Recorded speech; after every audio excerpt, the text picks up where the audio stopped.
সম্মানিত ক্রেতাগণ, বিক্রেতাগণ, দর্শনার্থীগণ, আপনাদের মোবাইল ফোন এবং মানি ব্যাগ সযত্নে নিজ দায়িত্বে রাখুন। গাড়ি হোল্ডার নিজ দায়িত্বে রাখুন এবং গরু ছাগল ক্রয় বিক্রয়ের পর অবশ্যই রওনা করে নিয়ে যাবেন।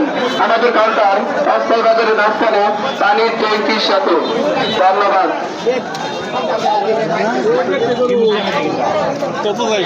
সম্মানিত ক্রেতাগণ এবং বিক্রেতাগণ, আমাদের গরুর রওনা করা 488 টাকা এবং ছাগলের রওনা 300-600 টাকা।